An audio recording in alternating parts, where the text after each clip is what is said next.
Hello, happy Wednesday. I am Meredith and I am here with our message for the 15th of January, 2025. We are using the Out of Hand Tarot by Jamie Sawyer. You know Sawyer's Path Tarot so well from this channel. Here's another one of her creations. We have this Sun in Capricorn. The moon is in Leo. Got our retrogrades going on.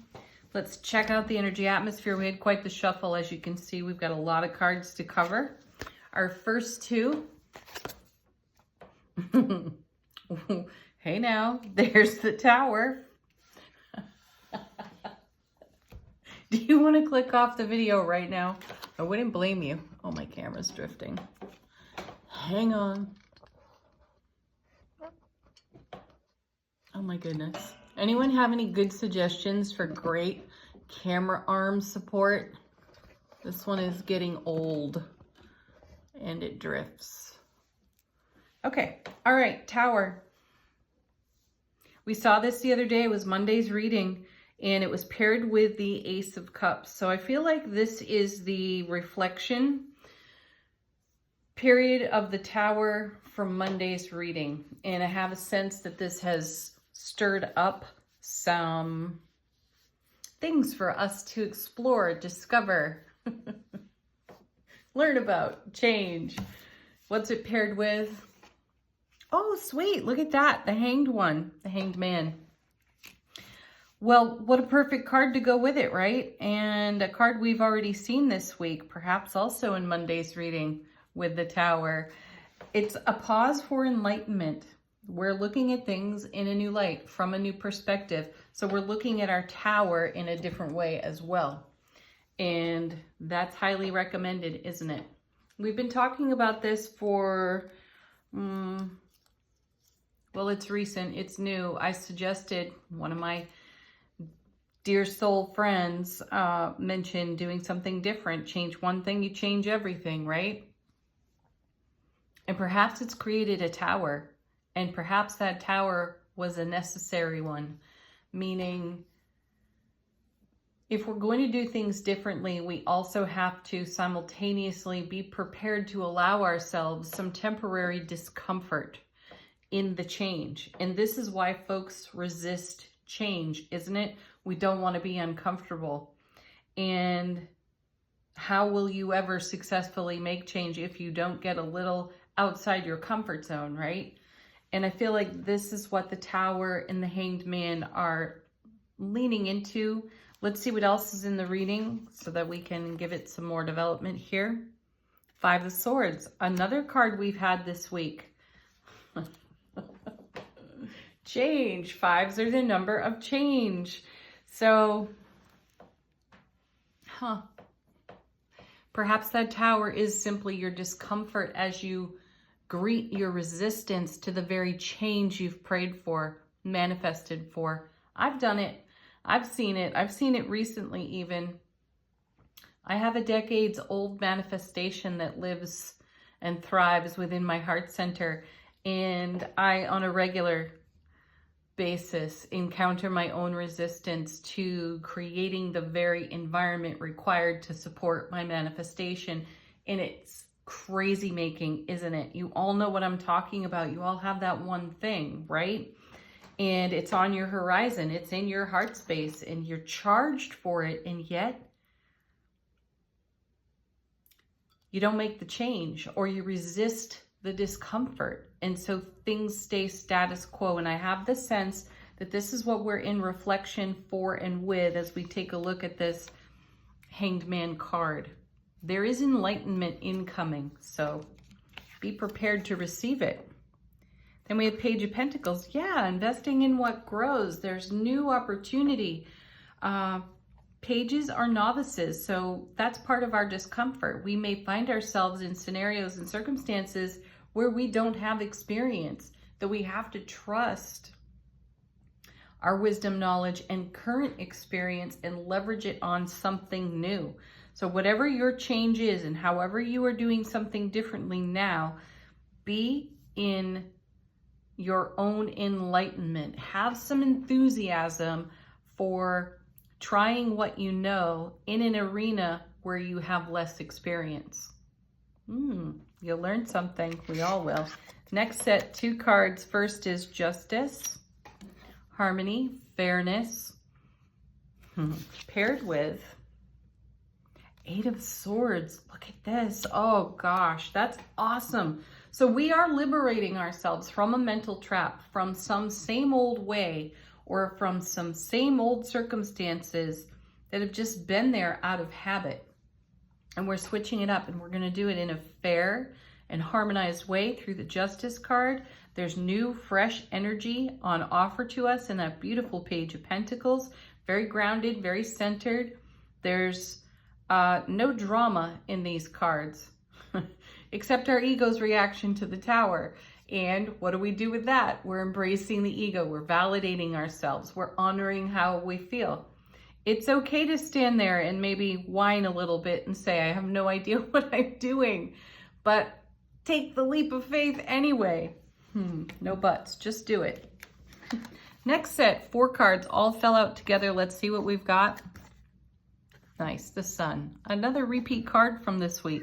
Happiest card in tarot. So brilliant clarity. We can see everything. We can see the flaw in the prior plan. We're making changes. We're getting out of our own way. 8 of Swords. And we're doing that in harmony and in the happiest card in tarot with the Sun there. Perfect. The conditions are just right for making changes and being outside the comfort zone within those changes and accepting that it feels rare, uncommon, unusual right now. Knight of Pentacles back again.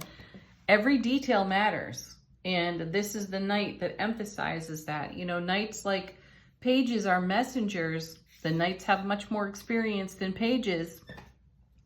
So this is the Ace of Pentacles in motion. It's in momentum with new opportunity, plenty of abundance, and great love. So we're doing everything in great love, in the brilliant clarity of the Sun, with fairness and harmony as we encounter some of our greatest challenges and the excuses that we have made to avoid the discomfort of change. Whew. Then 3 of Cups, celebration, because we're going to celebrate the heck out of that as we break through whatever limiting bubble we put ourselves in.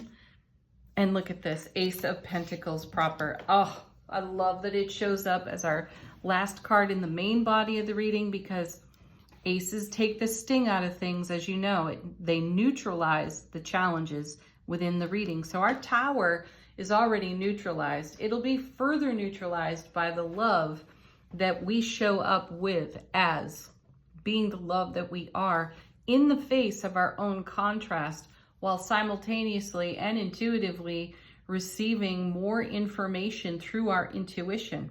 Enlightenment comes our way.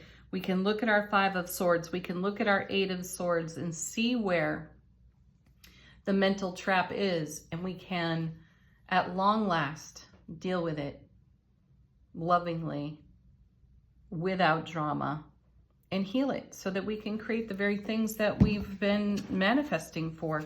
Bottom of the deck, how is the universe helping us out behind the scenes? 3 of Pentacles, beautiful. Building something that stands the test of time, and it's going to take removing limitation and obstacles, Tower, from our path for that to happen. And then we have the 3 of Wands. Yes, that's looking at our horizon. That's having our vision. We've already stepped through the 2 of Wands. We've crossed the threshold into a whole new world of opportunity, and it's going to take a whole new world of investment on our part, and we're going to feel like novices from time to time. So that's the moment when you rely on intuition and you rely on prior experience. 9 of Wands. I love that we have so many wands, because that's fire, passion, creativity, ambition, enthusiasm, right? And the 9 of Wands is a card of endurance. The character on the card typically looks worse for wear. And the message there is you're closer than you realize to the fulfillment you've been dreaming for. And it's going to take just that one more step on your part, no matter how uncomfortable you are from this Tower.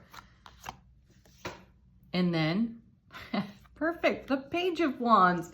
More enthusiasm, raw, passionate enthusiasm. Bring it. You know, whenever you're faced with a really challenging moment, ask yourself, how good can this get? How good can it get? No matter how crazy it looks in the moment or how messy things are in the moment, how good can it get? What's the best possible outcome? Seven of Wands. More wands. Look at all the wands on this table today. And Pentacles too. Very grounded in our creativity, our passion, and our fire, right? And the Seven of Wands is a card of blazing our own trail. High Priestess. Eight of Pentacles. Do what you're doing. It works for you. Unity and the Two of Cups. Gorgeous cards that follow. Nine of Pentacles after that. You know, rely on your self-sovereignty and your self-relationship. Gorgeous. Don't quit now is the message. That's what I get. Be okay with being uncomfortable and don't quit. Keep going. How good can the contrast get? Angel answers, questions, queries. Put it to the deck. Let this be a fresh message, if you will.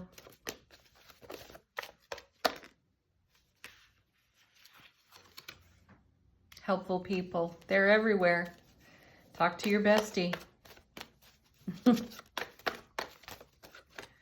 Talk to your own angels. Emphatically, yes. Coming back again for us.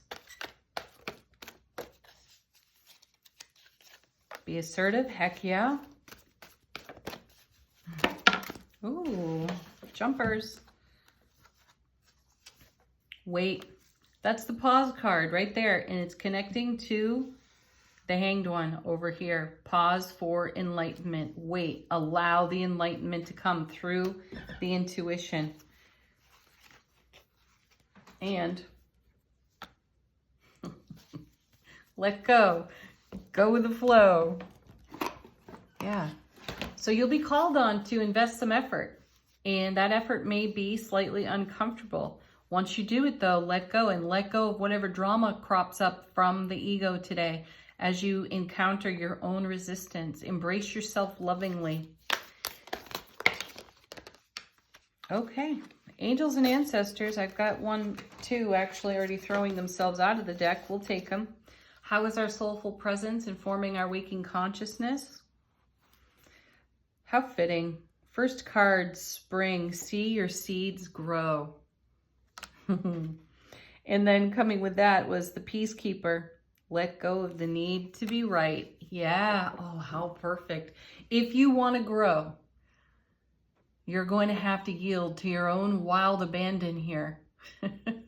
And overcome the ego's need to be right or overprotective or whatever excuse is standing between you and what you're dreaming for.